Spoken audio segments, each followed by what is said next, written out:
Olha só que história curiosa. Em 1843, a maçonaria americana resolveu se juntar numa grande convenção para tentar se unificar. A ideia era ótima, né? Só que o resultado foi um conflito, uma briga daquelas. E o mais bizarro, esse fracasso todo acabou quase que por acidente moldando muitas das práticas que a ordem usa até hoje. Vamos entender como isso aconteceu? Essa história se desenrola em 3 atos, basicamente. Primeiro, uma grande tentativa de união. Depois, uma briga feia por causa de um livro. E por fim, um legado que, sinceramente, ninguém ali podia imaginar. Vamos mergulhar nessa história e descobrir como um fracasso gigantesco se transformou numa vitória inesperada. Mas, para a gente entender de verdade a urgência que existia por trás dessa convenção, a gente precisa voltar um pouquinho no tempo. A situação da maçonaria americana na época não era nada boa, estava em uma crise profunda.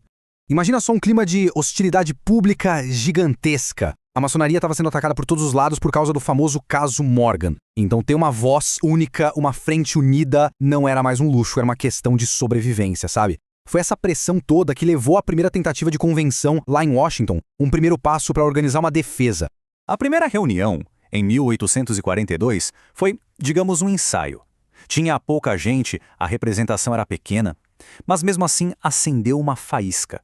Ficou claro que existia uma vontade de padronizar as coisas, de se organizar.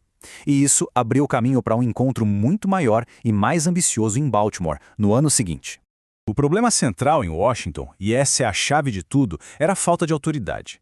Pensa assim, é como um comitê que cria regras perfeitas, mas não tem poder nenhum para fazer ninguém seguir.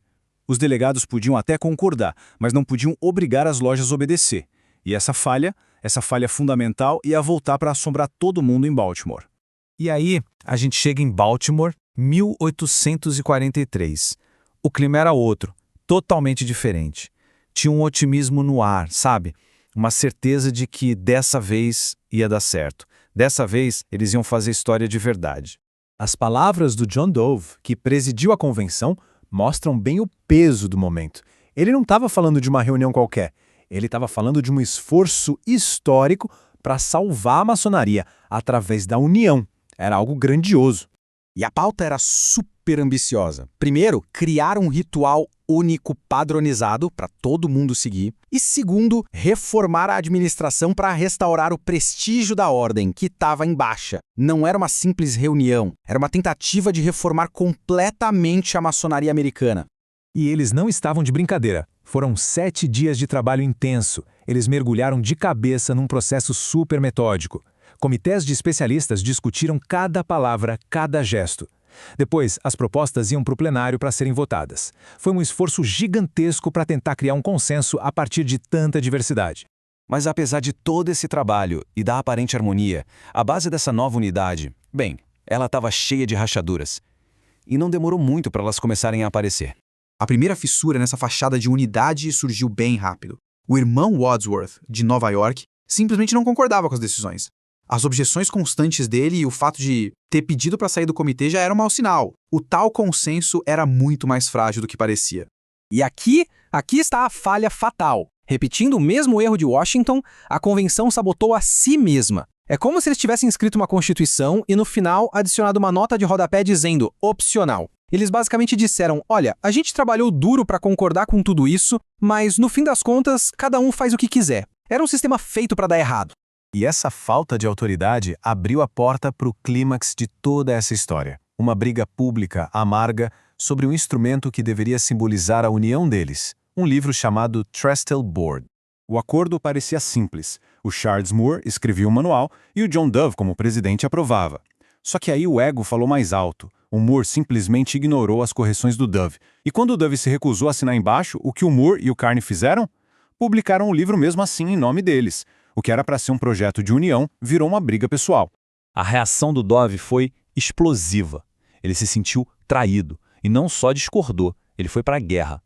Lançou um ataque público devastador, enviando uma carta para todas as grandes lojas do país, basicamente destruindo a credibilidade do livro que ele mesmo deveria ter aprovado.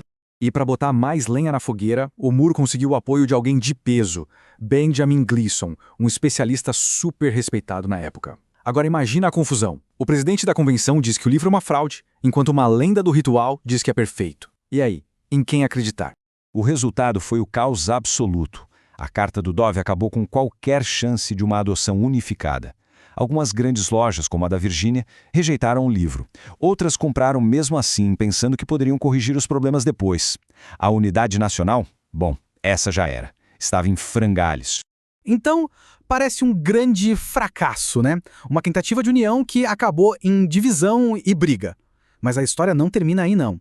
Agora vamos analisar o legado surpreendente e duradouro que essa convenção deixou.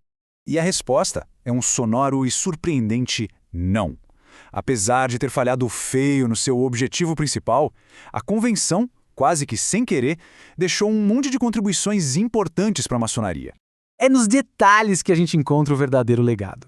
A padronização dos sinais, a redefinição das joias, a decisão de cuidar dos assuntos administrativos só no grau de mestre e, talvez o mais importante, a remoção de referências religiosas específicas para reforçar a universalidade da ordem.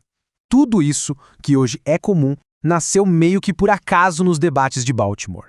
A ironia aqui é enorme. Em vez de acabar com a bagunça nos rituais, o caso do Trestle Board só piorou as coisas. O livro do Moore acabou incentivando um monte de gente a publicar suas próprias versões, cada uma dizendo ser a verdadeira obra de Baltimore. Isso gerou ainda mais confusão por um bom tempo. 6. Guarda esse número. Ele é basicamente a lápide desse movimento. Na convenção seguinte, em 1846, só apareceram 6 grandes lojas. O sonho da unidade nacional, pelo menos daquele jeito, tinha morrido e sido enterrado. A confiança foi para o espaço. Então o ponto principal é esse. O grande objetivo da convenção foi um fracasso total.